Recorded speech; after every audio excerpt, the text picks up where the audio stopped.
कभी कभी वो शक्ति है, कभी कभी वो भक्ति है, ना झुकती है ना रुकती है, ना थमती है ना थकती है, ना झुकती है ना रुकती है, ना थमती है ना थकती है। वो शक्ति है, वो शक्ति है, वो शक्ति है, वो शक्ति है, वो शक्ति है।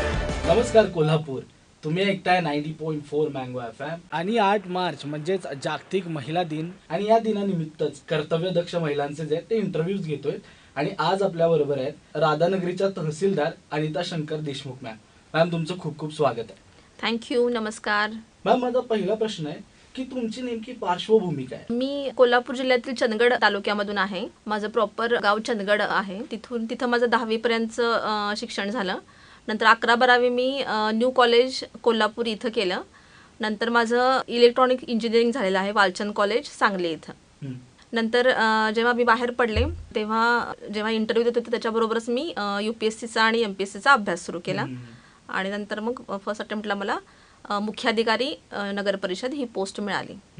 त्या काळामध्ये म्हणजे साधारणतः 98ला मी वालचंद कॉलेजमधून पास आऊट झाले. आणखीन 92ला माझी 10वी झाली. तर 92ला 10वी झाल्यानंतर त्या काळामध्ये चंदगड तालुक्यामध्ये मुलींना बाहेर ठेवायचा ट्रेंड नव्हता. म्हणजे तो ट्रेंड माझ्या वडिलांनी पहिल्यांदा चालू केला. म्हणजे चंदगड तालुक्यातील पहिली बाहेर शिकायला राहिलेली मुलगी हॉस्टेलला 11-12वीला.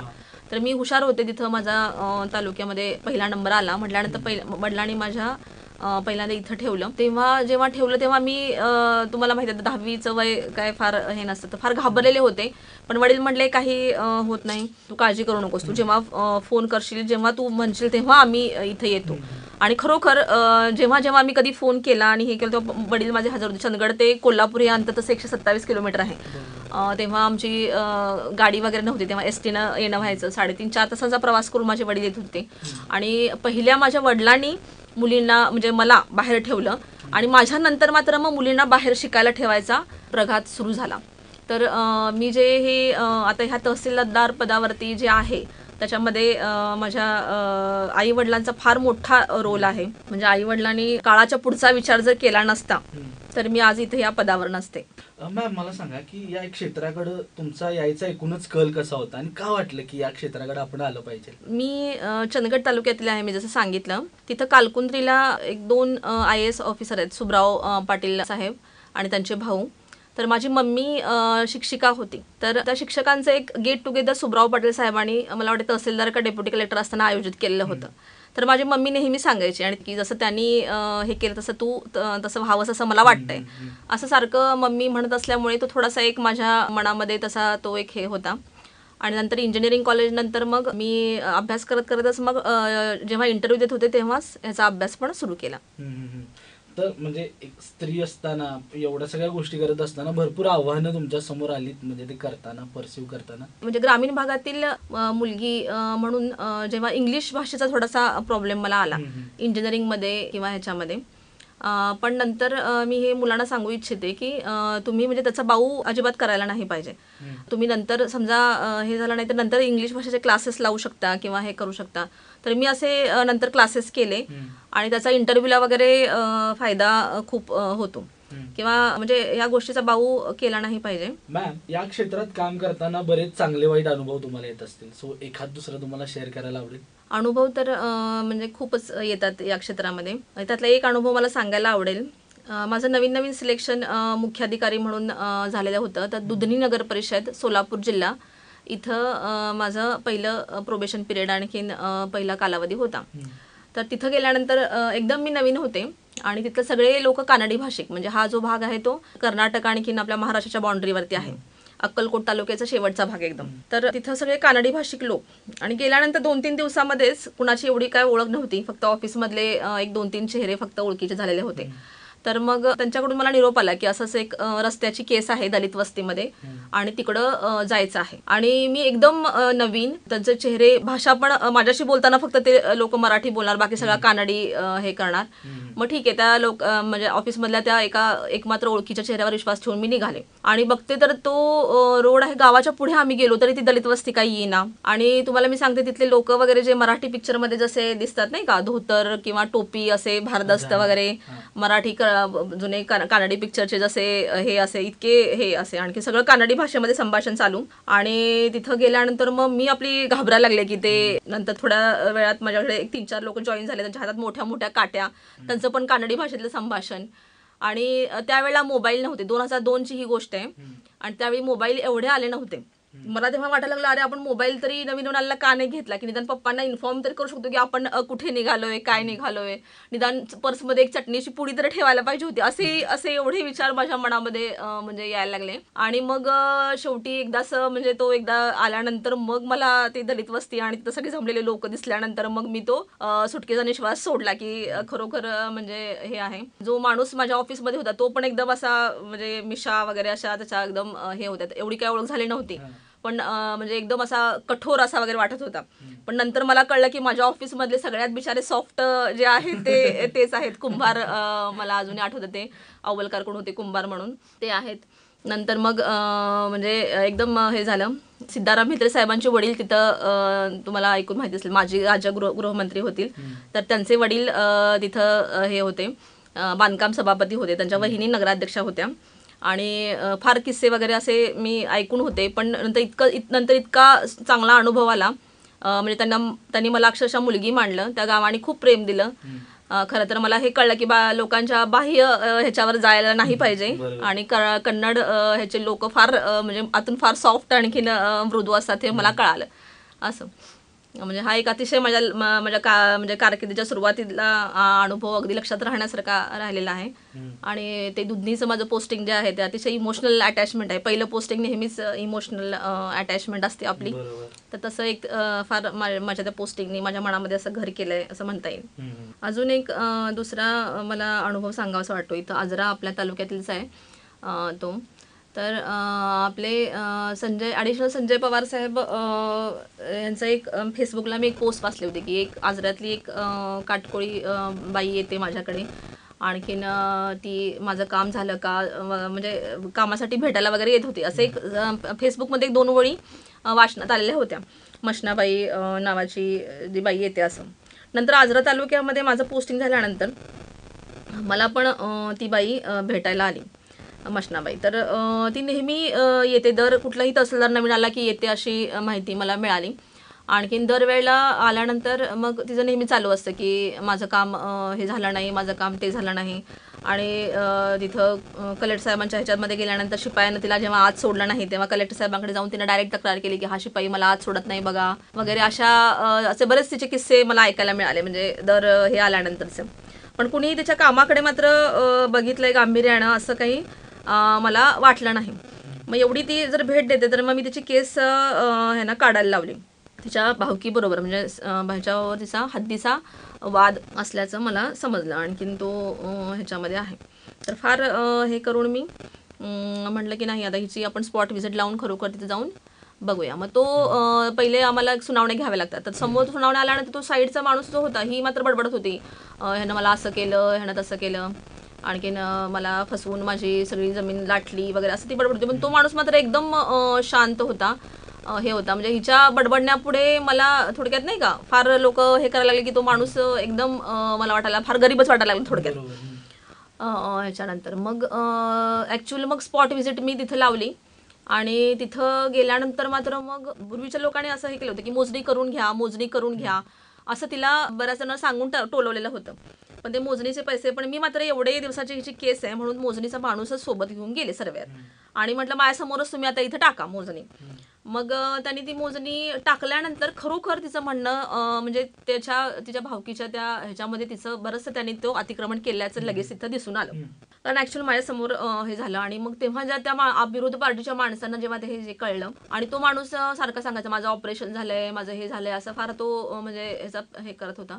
पण जेव्हा ॲक्च्युअल ते जेव्हा मोजणी ह्याच्या क्षेत्रामध्ये गेल्याचं त्याला कळलं तेव्हा ती बाई तिथं एकटीच राहत होती, मशनाबाई आहे ती. आणि त्याच्या घरातल्या जवळजवळ म्हणजे 8-15 बायका आणखीन 2-3 पुरुष ते सगळे इतक्या कालवा करत आले. आणि तेव्हा म्हणजे मी खरं सांगते तो क्षण अतिशय रिअलायझेशन क्षण होता मला सुद्धा. मला त्या बाईच्या धाडसाचं मला इतकं कौतुक वाटलं की ही एकटी बाई या सगळ्या 15-20 ते इतके कालवा करत आले. म्हणजे आरडाओरडा, शिव्या, आणखी नाही ही बाई अशीच आहे तशीच आहे असं वगैरे. तर एवढ्या माणसांच्या गराड्यामध्ये ही एकटी तिनं इतके वर्ष तिचा तो लढा म्हणजे चालू ठेवलेला होता. आणि मी म्हणजे फक्त मीच अशी होते की तिथं जाग्यावर तहसीलदारजी गेलेले होते आणि त्याच्यामुळे मला ते ॲक्च्युअली हे समजलं. म्हणजे तिचा हे मला आता हे सांगायला तर इथं हे वाटत नाही की खरोखर मी पण असा विचार केला की मी जर तहसीलदार नसते तर एवढ्या लोकांसोबत म्हणजे झगडा अंगावर मोडून घ्यायचा मला धाडस झालं असतं का, असा प्रश्न मला तिथं खरोखर पडला बरं का. त्या बाईचं खरोखर धाडस हे होतं. प्रत्येक ऑफिसला जाऊन ती आपल्या ह्याच्यावर दाद मागवते की माझं हे आहे. तिथे आलेला एक माणूस म्हटला की मशनाबाई तू काय एवढं काय भांडण बसायची गरज नाही, एवढं काय लावून धरायची गरज, तू एकटीच आहेस, तुला काय करायचं एवढं सगळं. तर ती म्हणाली तू असं म्हणायचं नाहीस, मी 4थी शाळा शिकलो या, माझ्यावर अन्याय माझ्यावर कोण करता कामा नये, तू असं म्हणायचं नाहीस, तू पण शाळा शिकलायस, मी पण शाळा शिकलो या, असं म्हणाली ती. आणखीन माझं अन्यायानं मी कुणाचं हे घेऊ देणार नाही असं ती तिथं जो तो हे आहे. खरोखर तेव्हा मला ते रिअलाईज झालं. नंतर पण मग ते मी तो मोजून वगैरे दिलं त्या ह्याला, तिथं हद्दीच्या खुणा वगैरे टाकून घेतल्या, तिला ते हे वगैरे करून घ्यायला सांगितलं. तिथं कोण नंतर माणसं मिळत नव्हती, तलाठ्याला वगैरे सांगून माणसांना टाकून ते मी ते हेल्प पण करायला लावली त्याची. तर मुलगी एक तिची होती म्हणजे ते हिचे. मग ते त्यावेळेला मला समजलं की एवढ्या बायका किंवा एवढ्या स्त्रिया नाही का, महिला दिनाच्या निमित्ताने आपण हे बोलतोय तर मी सांगते की एवढ्या स्त्रिया म्हणजे प्रत्येक ठिकाणी ग्रामीण भागात असू दे प्रत्येक आघाडीवरती लढत असतात बघा. म्हणजे काम करणाऱ्या स्त्रिया असू दे, आम्ही जॉब करणाऱ्या, दोन्ही आघाड्यावर घर आणखी ह्याच्या आघाड्यावर आम्हाला लढायला लागतं किंवा हे करायला लागतं. तर हा संघर्ष आहे हा कुणाच्या डोळ्यासमोर येत नाही. या संघर्षाबद्दल त्यांना कुठलंही प्राईज मिळत नाही. त्यांच्या टिकून राहण्याची क्षमता मी म्हणते ह्याच्यामध्ये, तर ती क्षमता आणखीन त्यातून मार्ग काढायची क्षमता खरोखर म्हणजे महिला हा खरोखर एक आदिम शक्तीचा स्तोत्र आहे, तो आहेच. आणि अशा ह्या काही काही असे प्रसंग समोर आले की तो अतिशय प्रकर्षाने जाणवतो. आणि खरोखर त्या म्हणजे तिला बोलवून पण प्रत्येक ऑफिसमध्ये दरवेळेला गेल्यामुळे तिचा प्रॉब्लेम तर निग्लेक्ट होता, पण मी मात्र मग तिला बोलवून आपलं कधीतरी चहा किंवा हे द्यायला सांगायचे. तेव्हा ते अतिशय म्हणजे कृतज्ञतेने मला म्हणायचे की अरे मॅडम तुम्ही स्वतः म्हणजे तुम्हीच एक अशा आहे की मला बोलवून चहा वगैरे दिला किंवा काय दिला. पण तिच्या माझी जेव्हा बदली तिथून झाली आजऱ्यावरनं, तेव्हा ती मला म्हणते की बाई तू फोन आला तिचा मला की बाई तू थांब, तू गेली नाहीस ना, तू जाऊ नको, थांब म्हणली, मला तुला येऊन काहीतरी गिफ्ट द्यायचंय. तर मग आता प्रशासकीय कारकिर्दीमध्ये गिफ्ट वगैरे हा काय मला नवीन तसा विषय नाही, पण मी तिला म्हटलं तू मला काय गिफ्ट देणार आहेस तुम्ही काय आणू नका म्हटलं, तुम्ही मला काय गिफ्ट देणार, काही नको, आणि गिफ्ट वगैरे काही नाही, हवं तर भेटून जा असं मी तिला सांगितलं. पण नाही म्हटली. आणि ती आली आणि तिनं मला एक शंकर पार्वतीचा आणखीन ते जो एक ते तसबीर असते ती मला तिनं ती प्रेझेंट दिलेली आहे. तो हे आहे म्हणजे तू मला काय देणार असं म्हणणाऱ्या मला तिनं माझ्या प्रशासकीय कारकिर्दीतला एक अनमोल हळवा क्षण दिलेला होता, एवढं मात्र खरं. म्हणजे निस्वार्थपणे जर आपण एखाद्याची सेवा केली तर नक्कीच त्याचं फळ मिळते.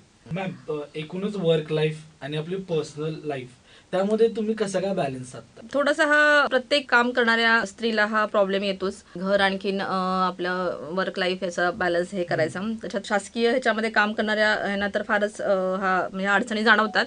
तुम्ही मगाशी आव्हानं विचारली तर त्याच्यामध्ये हे एक म्हणता येईल. माझी मुलगी आता 13 वर्षाची आहे आणि तिच्या पण हे आहे, पण मग थोडंसं पोस्टिंग जवळपास घेणं किंवा घरात कामवाल्या बायांचा मदत घेणं, हे जे हे आहेत म्हणजे मधले बॅलन्स जे आहेत थोडक्यात असे साधायचा वगैरे हे करतो मी नेहमी. कितीही घरी काम वगैरे असलं किंवा काय असलं तरी सुट्टीच्या दिवशी म्हणजे शनिवार रविवार कोणते कार्यक्रम घ्यायचा शक्यतो टाळायचा प्रयत्न करते. म्हणजे बरेच असे कार्यक्रमाचे आमंत्रण वगैरे असतात की ह्याचं उद्घाटनाला या ह्या, तर सुट्टीच्या दिवशी शक्यतो टाळायचा प्रयत्न करते. मुलगीचं परीक्षा जेव्हा असेल तेव्हा तिचा अभ्यास घेण्यासाठी म्हणा किंवा हे करण्यासाठी म्हणा एक स्पेसिफिक मी वेळ काढते, असं आहे.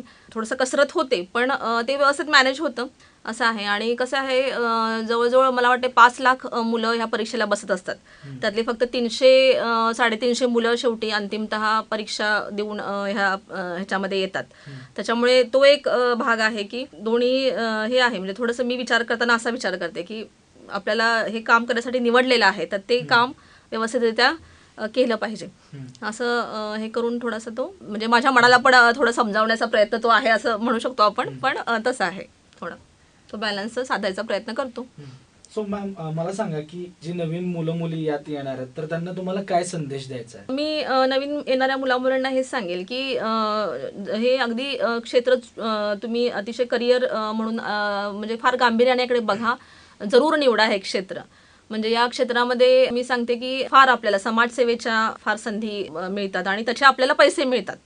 हे आणखीन चांगलं आहे. बघा इथं काय होतं प्रशासकीय ह्याच्यामध्ये, तुम्ही लोकांना नुसती नीट माहिती सांगितली काय कुठं आहे, म्हणजे अतिशय साध्या साध्या गोष्टी, रेशन कार्ड असेल, दाखले असतील, म्हणजे आपल्या दैनंदिन जीवनाशी निगडीत अशा ज्या बाबी आहेत या एवढ्या सगळ्या, त्याचे लोकांना म्हणजे माहीत नसतं बाबा हे इथं आहे ते तिथं आहे. याची पूर्ण व्यवस्थित जरी माहिती सांगितली, प्रॉपर त्याला हे केलं, तरी पण ती एक फार मोठी समाजसेवा होते आणि त्याचा तुम्हाला पगार मिळतो. त्याच्यामुळे हे क्षेत्र अतिशय चांगलं आहे. थोडीशी चिकाटी सातत्य अभ्यासात ठेवलं तर ह्या क्षेत्रामध्ये यशस्वी व्हायला काही अडचणी येत नाही. आणि मी सांगते जरी या क्षेत्रामध्ये आपण यशस्वी झालो नाही तरी पण हा अभ्यासच म्हणजे MPSC UPSCचा अभ्यास जो आहे तो इतका सर्वांगीण अभ्यास आहे. म्हणजे याच्यामध्ये सगळा अभ्यास होतो, सायन्सचा होतो, तुमचं इतिहास असेल, नागरिकशास्त्र असेल, तुमचं इकॉनॉमिक्स असेल, तुमचं सोशल लाईफ जे आहे, हा सगळा अभ्यासच आपल्याला इतकं आपलं व्यक्तिमत्व इतकं समृद्ध करून टाकतो की ती मुलगी जर संसार करत असेल तर ती एक छान संसार करेल, तो मुलगा कुठल्या व्यवसायात पडला तो चांगला व्यवसाय करेल. त्याच्यामुळे 1-2 वर्ष तरी मुलांनी, मी म्हणते, हा अभ्यास एक बॅकअप प्लॅन ठेवून, प्रॉपर बॅकअप प्लॅन ठेवून हा अभ्यास केला पाहिजे, असं माझं स्पष्ट मत आहे. त्याच्यामुळे मी मुलामुलींना सांगेन की तुम्ही नक्की हे क्षेत्र चूज करा. हो, थँक्यू सो मच मॅम, तुम्ही आज इथं आलात आणि महिला दिनाचं औचित्य साधून तुमच्याशी जो संवाद झाला त्यामध्ये तुम्ही भरपूर गोष्टी सांगितल्या आणि तुमचा जो एकूणच प्रवास आहे तो नक्कीच सगळ्यांना प्रेरणा देणार आहे. So thank you so much ma'am. So Kolhapurkar या होत्या राधानगरीच्या तहसीलदार अनिता शंकर देशमुख मॅम, आणि मॅमनी खूप चांगल्या गप्पा आपल्याशी मारल्यात, त्यांचा एकूणच प्रवास त्याने आपल्याला सांगितलाय. सो मॅम परत एकदा तुमचे खूप खूप धन्यवाद आणि तुम्हाला माझ्याकडून आणि 90.4 मँगो FM कडून जागतिक महिला दिनाच्या खूप खूप शुभेच्छा. सो कोल्हापूरकर ऐकत रहा 90.4 मँगो FM आणि तुम्हाला सुद्धा 90.4 मँगो FM कडून जागतिक महिला दिनाच्या खूप खूप शुभेच्छा. Stay tuned Kolhapur. वो शक्ति है, वो शक्ति है, वो शक्ति है, वो शक्ति है, वो शक्ति है, वो शक्ति है, वो शक्ति है, वो शक्ति है. कभी कभी वो शक्ति है, कभी कभी वो भक्ति है, ना झुकती है ना रुकती है, ना थमती है ना थकती है, ना झुकती है ना रुकती है, ना थमती है ना थकती है. वो शक्ति है, वो शक्ति है, वो शक्ति है, वो शक्ति है, वो शक्ति है, वो शक्ति है, वो शक्ति है, वो शक्ति है.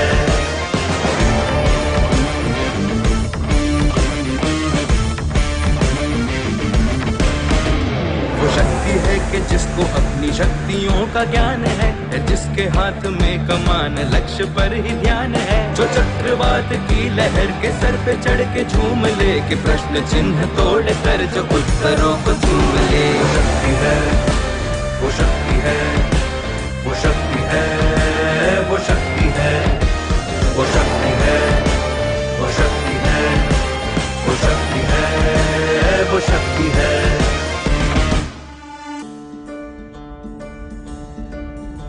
जो आग और बर्फ दोनों साथ लेके चलती है, जो तीर में बदलती है, जो ढाल में भी ढलती है, जो एक पल में अग्नि है, जो एक पल में नीर है, जो पत्थरों की स्याही से खींची हुई लकीर है. वो आ गई जो जिद पे तो नदी का रुख भी मोड़ेगी, जो ले लिया है एक बार प्रण वो करके छोड़ेगी. लाख उसके इम्तिहान ले ले कोई भी डगर, न दर्द की उसे फिकर, न चोट का ही कोई